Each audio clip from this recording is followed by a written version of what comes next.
Hello friends, in this video we'll go to discuss about amplitude modulation in analog communication. It is the one of the important classification of modulation. Okay, the first classification of modulation is amplitude modulation. Let's see what is the definition of amplitude modulation. The process of changing the amplitude of a carrier signal in according to the instantaneous amplitude of the message signal. Here, here also we have two signals. One is carrier signal, another one is message signal. Here in amplitude modulation, the amplitude of the carrier signal is changes in according to the amplitude of the message signal. That means if the amplitude of the message signal is increasing, then automatically the amplitude of the carrier signal also increasing. If the amplitude of the message signal is decreasing, then automatically the amplitude of the carrier signal is also decreasing. Okay, let's see again the process of changing the amplitude of carrier signal in according to the instantaneous amplitude of message signal. In according to the instantaneous amplitude of message signal, carrier signal amplitude also changing. Now let's see this waveforms, then you can understand very betterly. Okay, assume this is a message signal. It is a low frequency message signal. We know message signal is always have low frequencies, that is from 300 Hz to 3 kHz. This is the message signal frequency. This is the low frequency message signal, and this point and this point are the zero crossing points. Okay, and let's see carrier signal. This is the high frequency carrier signal. Here observe the frequency of the carrier signal is very high, that is from 3 kilohertz, hertz, greater than 3 kilohertz. Okay, this frequency is very high when compared to the message signal. And according to the amplitude modulation, the process of changing the amplitude of the carrier signal in according to the instantaneous amplitude of the message signal. Here, in according to this amplitude of the message signal, this carrier signal also changing. Now first let's see. Here the message signal is increasing gradually, and at this point it is having maximum amplitude, and it is decreasing gradually when compared to the previous values. Here it is decreasing, and when we come to this point, it is the minimum amplitude of the message signal, and again it is increasing like a sinusoidal. Okay, now observe here in amplitude modulation, the modulating signal looks like, if we have two message signal on the above and below the axis. Suppose the same message signal is drawn here. Observe, the same message signal is drawn here, and at the bottom side also the same message signal is drawn here, but opposite in time, but opposite in amplitude, not a time, but opposite amplitude. The same message signal is drawn here also. This is nothing but it is the first sideband, and it is the second sideband. The above and below signals are, observe, this is one signal, this is one signal, and here also this is one signal. This is the first sideband, this is the second sideband. Okay, in between the sidebands we have a carrier. This is the carrier. Here observe, whenever we have this at this point, then the amplitude of the carrier is increasing, because here the amplitude of the message signal is more. At that point the amplitude of the carrier should also more according to the amplitude modulation. So here observe, here amplitude is more, but here observe, the amplitude of the message signal is very less. That's why the amplitude of the carrier signal also will become less. Here observe, at this point, consider a line from this point. Here observe, the amplitude is low, and again the amplitude is increasing here in message signal. In modulating signal also amplitude is increasing. This means the amplitude of the carrier signal is varying in according to the amplitude of the message signal. This is the modulated signal, that is nothing but modulation. This is about amplitude modulation. Thank you for watching this video. In the next videos we'll go to discuss about what are the different types of amplitude modulations. Okay, here let's see what is the mathematical representation of standard amplitude modulation. We know in order to do a modulation we need a message signal, carrier signal, and a modulator. by applying the inputs as a message signal and a carrier signal to the modulator, then it produces modulated wave. And what is the mathematical expression for modulated wave is nothing but, here first let's consider x of t is our message signal. That is, we know message signal is represented by am cos omega mt, where am is the amplitude of the message signal, cos omega mt is the frequency of the message signal. Okay. Next, C of t is the carrier signal, that is represented by AC cos omega ct, where AC is the amplitude of the carrier signal and cos omega ct is the frequency of the carrier signal. These two are message signal and carrier signal, and M of t is the modulated signal. Now we need to write a mathematical representation of M of t.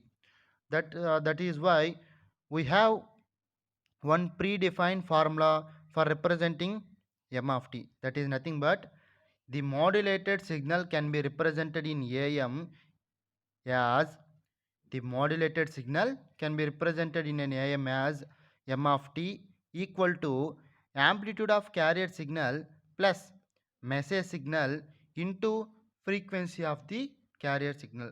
Remember this formula. What is the mathematical expression for amplitude modulation? That is nothing but standard amplitude modulation. That is double sideband full carrier modulation is nothing but m of t is equal to amplitude of carrier signal plus message signal into frequency of carrier signal. We know here amplitude of message signal is am. Cos omega mt is the frequency of the message signal. AC is the amplitude of the carrier signal. Cos omega ct is the frequency of the carrier signal. Substitute in this formula. Substitute these values in this formula. That is, first amplitude of the carrier signal. Here it is the carrier signal. AC is the amplitude. That is AC. Plus message signal. What is message signal here? Here am cos omega mt is the message signal.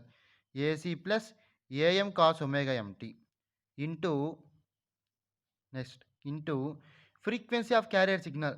Here cos omega ct is the frequency of a carrier signal, that is into cos omega ct. This is the final mathematical expression for modulated signal, that is m of t is equal to AC plus am cos omega mt into cos omega ct. I hope you have understand. Thank you. Thank you for watching this video. Hello friends, now we'll go to discuss about power in amplitude modulation or power of amplitude modulated signal. Okay, power is nothing but voltage square by resistance. That's the formula for power. For normally power is equal to V square by R. Here we need to find the power of amplitude modulated signal. In order to find the power of amplitude modulated signal, first we need to know what are the different types of signals present in amplitude modulated signal. First, let's see amplitude modulated signal. Here it's a message signal and it's a carrier signal, and this one is the message amplitude modulated signal. Here observe, in amplitude modulated signal we have two sidebands. Here observe, this one is the one sideband and this one is the another sideband. This is the upper sideband and this is the lower sideband. This is the upper sideband and this is the lower sideband. And in between the sidebands, this is the small high frequency rays. This is the carrier. That means modulated signal. Modulated signal consists of carrier signal plus upper sideband plus lower sideband. It consists of carrier plus upper sideband plus lower sideband. Now come to here. That is, power of modulated signal of amplitude modulation is nothing but power of carrier plus power of lower sideband plus power of upper sideband. The addition of these three powers are nothing but power of amplitude modulated wave. That is, pt is equal to total power. pt equal to total power equal to pc. pc is nothing but carrier power plus p lsb. lsb is nothing but, what is lsb? Lower sideband plus p usb. usb nothing but upper sideband. That is the power of lower sideband plus power of upper sideband plus power of carrier is nothing but the total power of the amplitude modulated wave. Okay, where PC is power of carrier, PLSB is power of lower sideband equal to PUSB. Why I call PLSB is equal to PUSB means the power of lower sideband and upper sideband both are same. Okay, here observe, this is the upper sideband and this is lower sideband. This two having the same power. Okay, that is the power of lower sideband and the power of upper sideband both are equal. Next, write this expression like this: P of t is equal to, we know power is equal to V square by R. That is here power of carrier first. That is voltage square.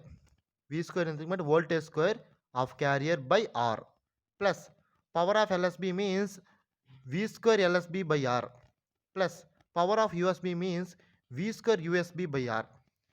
Here V is nothing but voltage and R is the resistance. Okay, here V carrier is nothing but RMS value of the carrier voltage. In order to find the power, we need to take RMS value of the voltages. Okay, and VLSB and ULSB are the RMS values of upper and lower sidebanders. Okay, and R is the resistance. First, find the, this is the carrier power, this is the lower sideband power, and this is the upper sideband power. We know lower sideband power equal to upper sideband power. That's why first we need to know carrier power, that is P carrier equal to, we know V square carrier by R. V square carrier by R. Here V square carrier, that is V carrier is nothing but RMS value of the carrier voltage. What is RMS value? Suppose VRMS. VRMS equal to Vm by root 2. This is the formula. Here Vm is nothing but actual voltage by root 2 is equal to RMS value of the particular voltage. That is here V square carrier by R equal to, here Vc is the voltage of the carrier signal by root 2 whole square by R. Think you can understand. V square carrier, this is the RMS value, and the equivalent RMS value is equal to Vc by root 2 whole square by R. VRMS equal to Vm by root 2. This is the formula. In here, in place of Vm, we have Vc here. That is the carrier signal by root 2 whole square by R equal to. Okay. Here, in the numerator, Vc square. And in denominator, root 2 square is nothing but 2 and R. That is 2R. That is the power of the carrier signal. P carrier is equal to Vc square by 2R. This is the power of the carrier signal. Remember this. This is the power of the carrier signal. And in order to find the total power, we need power of lower sideband and power of upper sideband also. That's why, come on here. Not this. Here, take power of LSB equal to power of USB. We know lower sideband and upper sideband having the same power, that is V square by R. Here SB is nothing but sideband power, V square by R. Here also we need to take the RMS value of the VSB. Here observe, we have one formula VSB, that is nothing but voltage of the sideband. Voltage of the sideband is nothing but MA VC by 2. This is the voltage of the sideband. Remember this. Voltage of the sideband is equal to MA VC by 2. Okay. Here, in order to find the RMS value, that is MA VC by 2 into root 2 whole square.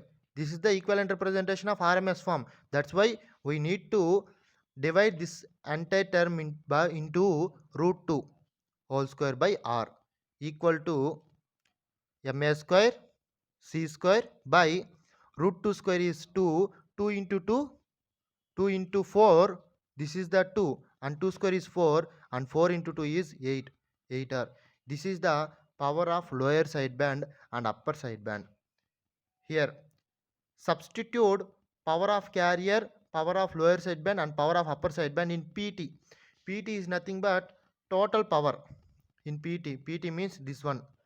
Now we already find the power of carrier and power of lower sideband and power of upper sideband. Simply substitute those powers in this equation, then we'll get Pt equal to first power of carrier. Here see, power of carrier is nothing but Vc square by 2R. Let's substitute here. Vc square is nothing but Ac square. We can call voltage as VRA, whatever it may be, Ac square by 2R plus what is the power of sideband, lower sideband, that is Ma square Vc square by 8R plus we know power of upper sideband is also nothing but the same thing, that is plus Ma square Vc square by 8R. Now here AC square by 2R. This both terms are same. That is Ma square Vc square by 8R plus Ma square Vc square by 8R equal to 2 Ma square Vc square by 8R. Here 2, 2 ones are 2 fours are. We will get 4 here. That is AC square by 2R plus Ma square Vc square by 4R. Here take the AC square by 2R as a common. AC square by 2R. Then we will get 1 here, 1 plus here AC square is nothing but Vc square. I already told you AC equal to Vc. Remember, these two are the amplitudes of the carrier signal. That's why we can call this Vc is also a AC. That's why we take the common as AC square by 2R. That is A square by 2R into here we have 1 and here Ma square by 2 is there. That is Ma square by 2. And this is the final power of the amplitude modulated wave. That is power equal to Pt equal to AC square by 2R into 1 plus Ma square by 2. This is the final expression and a very important expression for problems. Please remember this. Thank you. Thank you for watching my video.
Here, see some of the advantages and disadvantages and applications of the standard amplitude modulation. Standard amplitude modulation nothing but DSBFC, double sideband full carrier. Let's see first advantages of amplitude modulation. We have four main advantages of amplitude modulation. Those are AM transmitter are less complex. We know at the transmitter side, AM, that is amplitude modulator, is very less complex. That means less number of components are used to make a AM transmitter. Okay. Next, AM receivers are simple and detection is easy. Why I call the AM receivers are simple means at AM receivers we use suppose consider uh, diode detector. There we use a diode and the resistor. Within two components we can create a resistor. That's why I call AM receivers are simple and detection is easy. Next one is AM waves can travel longer distances. AM waves can travel longer distances and it uses low bandwidth for traveling. These are the advantages of amplitude modulation. Next, coming to the disadvantages of the amplitude modulation, we have three main types of disadvantages of amplitude modulation. Those are power wastage takes place in DSB-FC transmission. Why I'll tell power wastage takes place means in amplitude modulation in order to modulate we need to consider three waves, that is upper sideband, lower sideband and carrier. That is here power is nothing but addition of upper sideband power, lower sideband power and carrier power. That is here the power is more when compared to other techniques. That's why power wastage is also more takes place. Okay. Next disadvantage is DSBFC system is bandwidth inefficient system. Remember this point. Bandwidth inefficient system. And next thing is AM waves get affected due to noise. Most of the AM waves gets affected due to noise. These are the three major disadvantages of standard amplitude modulation. Next, coming to the applications of the standard amplitude modulation. We have mainly two types of applications of standard amplitude modulation. First one is radio broadcasting. Standard amplitude modulation is used in radio broadcasting. Next one is picture transmission in TV systems. These are also used in picture transmission in TV system. And these are the advantages, disadvantages and applications of the standard amplitude modulation. Thank you. Thank you for watching this video. Hello friends, in this video we'll go to discuss about one of the important parameter in modulation, that is nothing but modulation index. Okay, before going to definition of modulation index, first let's know what is the use of modulation index. Is nothing but modulation index tells us how much carrier signal frequency is useful for transmitting our message signal, or how much carrier signal is sufficient, or how much carrier signal is used for modulation. That is telling the modulation index. Okay, now let's see what is the definition of modulation index. It is defined as the ratio of amplitude of a message signal. We know amplitude of message signal is AM. M is message signal, to the amplitude of the carrier signal, AC. Here C means carrier. It is denoted by MA or mu. That is modulation index is denoted by MA or mu. We can represent modulation index by using MA or mu. Okay. Now, according to this definition, the ratio of amplitude of the message signal AM to the amplitude of the carrier signal AC is nothing but modulation index. That is MA equal to mu equal to, here MA mu both are same. Okay, both are indicated, that is a modulation index equal to ratio of amplitude of message signal, that is AM, to the amplitude of carrier signal, that is AC. Okay, that equal to AM into KA. Here KA is nothing but KA equal to 1 by AC. we simply replace the 1 by AC with Ka. Then we can form modulation index equal to Am into Ka, where Ka equal to 1 by AC. This is about the definition of the modulation index. Now here also we have one point. It tells how much carrier signal frequency is used by message signal. I already told you. Modulation index is simply tells how much carrier signal frequency is used for message signal in order to do modulation in order to transmit our signal. Okay. And we have one more definition for modulation index. See this. In other words, modulation index is defined as the ratio of differences of amplitudes of carrier and message signal to the addition of amplitudes of carrier signal to the message signal, which means it is also defined as the ratio of amplitudes of carriers, the ratio of difference of amplitude of carrier to the message signal to the addition of carrier amplitude and message signal amplitude. That is one more definition that is represented here. Mu is equal to ma is equal to, here AC is the amplitude of the carrier signal minus am is the amplitude of the message signal by AC plus am. Okay, this is one more representation of our modulation index. Here one more representation is there. Ma is equal to mu is equal to am by AC, and it is also correct. These are the definitions and clear explanation about modulation index. Thank you. Thank you for watching this video.